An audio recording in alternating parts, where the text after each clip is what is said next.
छोटे से ब्रेक के बाद एक बार फिर आपका स्वागत है न्यूज 24/7 तक। मैं हूं आपके साथ निशा नामदेव। आइए रुक करते इस वक्त की बड़ी खबर की ओर।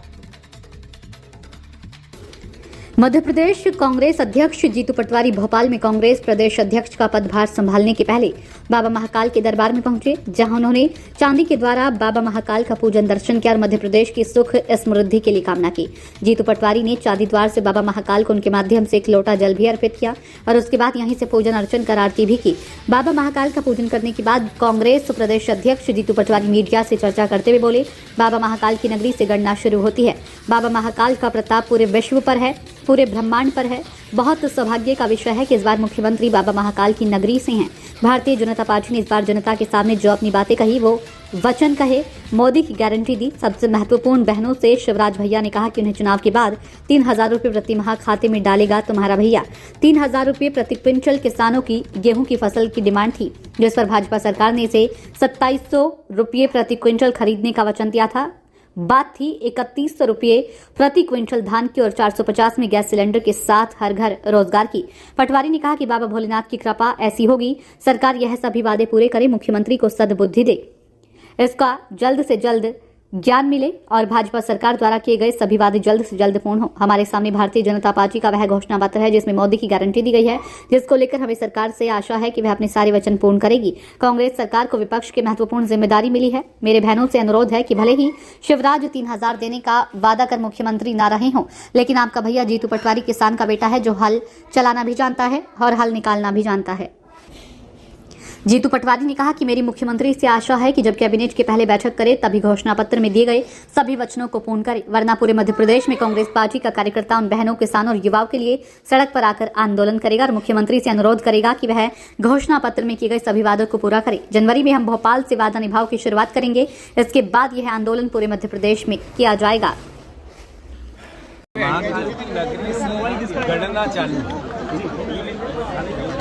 भगवान महाकाल का प्रताप पूरी सृष्टि पे है, पूरे ब्रह्मांड पे है, जीव मात्र पे है, सृष्टि मात्र पे, प्रकृति मात्र पे। बहुत सौभाग्य का विषय है कि इस बार मुख्यमंत्री महाकाल की भारतीय जनता पार्टी थोड़ी सी आ रही है नीचे किलो जनता के सामने अपनी बातें कही, वचन दिए, मोदी की गारंटियाँ दी। सबसे महत्वपूर्ण बहनों से शिवराज भैया ने कहा 3,000 रुपया आपको खाते में डालेगा चुनाव बाद तुम्हारा शिव भैया मामा। मैं भैया हूँ, मेरी बहनों के खातों में 3,000 डालूंगा। 3,000 रुपया क्विंटल के साथ 2,700 रुपये देने की बात की। निकाल लो। बात कही 3,100 रुपये धान की और 450 रुपये में गैस सिलेंडर, हर घर रोजगार और 2 लाख नौकरी। मैं भगवान भोलेनाथ की इस महा कृपा ऐसी हो कि सरकार ये सब वादे पूरे, सद्बुद्धि हो, जल्दी से ज्ञान मिले, रास्ते मिले और ये वादे जो उन्होंने वचन दिए वो पूरे कर। भैया नेहरू वर्ष हमारे सामने भारतीय जनता पार्टी का वो घोषणा पत्र है जिनके मोदी की गारंटियां हैं, जिसको लेके हमें बात करनी है, जिसको लेके हमें सरकार से आशा है कि वो पूर्ण करेगी। मैं मानता हूँ लोकतंत्र का कि 2 पटरी है और वो समान दूरी पर रहती है। एक पटरी सत्ता की है, एक विपक्ष की है, पर सत्ता में रहकर और विपक्ष में रहकर दोनों में देश सेवा होती है, प्रदेश सेवा होती है। हमें कांग्रेस पार्टी को बहुत महत्वपूर्ण जिम्मेवारी मिली है। मैं बहनों से अनुरोध करना चाहता हूँ, शिवराज भैया 3,000 के वादे करके मुख्यमंत्री नहीं रहे, पर आपका जीतू भैया है। मैं किसान का बेटा हूँ, हल चलाना जानता हूँ और हल निकालना भी जानता हूँ। मैं अनुरोध करना चाहता हूँ इस बात का कि महाकाल की इस धरती से सरकार जैसे ही कैबिनेट फिर से फॉर्म हुई, तो पहली बार जब सिग्नेचर किए थे तो ये घोषणाएं जो मैंने बोली पूर्ण होनी थी। अब जैसे ही मंत्रिमंडल फॉर्म और कैबिनेट की पहली मीटिंग हो तो आशा है कि मुख्यमंत्री जी और सरकार इस पर संज्ञान में लेकर ये सारे वादे पूरे करेगी। अन्यथा मध्य प्रदेश पूरे में कांग्रेस पार्टी का विपक्ष का कार्यकर्ता उन बहनों और किसानों के हितों के लिए, युवाओं के हितों के लिए, जनता जन भावनाओं का ध्यान रखते हुए,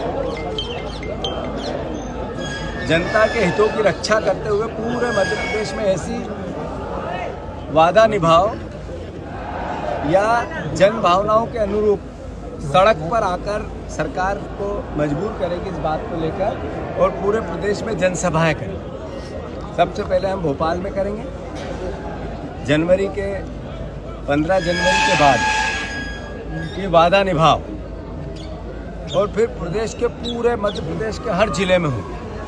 कांग्रेस को 40% मत मिला है, ये 51% कैसे हो, इसकी सद्बुद्धि मुझे और मेरे परिवार के, कांग्रेस परिवार के जन जन कार्यकर्ताओं को भी, हम सब मिलकर इस प्रयास को करें कि 51% मत मिले। ये भी एक भावना है और इसकी मैंने प्रार्थना की है, और प्रदेश समृद्ध बने, प्रदेश की सुख शांति हो, प्रदेश देश में नंबर 1 हो, प्रदेश विश्व में मेरे का गौरव, जब भारत बने तो प्रदेश सबसे ऊपर। भैया कितनी सीटें लोकसभा में?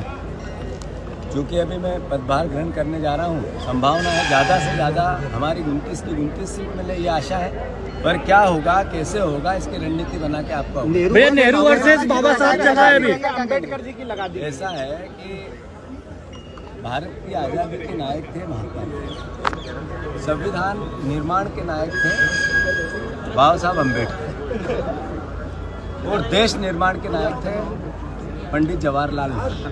बहुत खुशी हुई कि बाबा साहब अम्बेडकर की तस्वीर लगी, प्रतिमा लगी, पर दुख हुआ कि भारत के निर्माण करने वाले प्रधानमंत्री की, पूर्व प्रधानमंत्री की तस्वीर हटी। यह हटाने की राजनीति कैसी, ये नफरत किसी महापुरुष से जिसने देश की आज़ादी के लिए सालों जेल में बिता दी, देश के निर्माण के लिए सर्वोच्च निछावर कर दिया, उससे ये नफरत क्यों? मेरा अनुरोध है, सरकार ने बाबा साहब की जब तस्वीर लगाई तो पंडित नेहरू की तस्वीर क्यों हटाई? वो भी लगाने रहती, तीन तस्वीरों की व्यवस्था की तो ज़्यादा अच्छा था।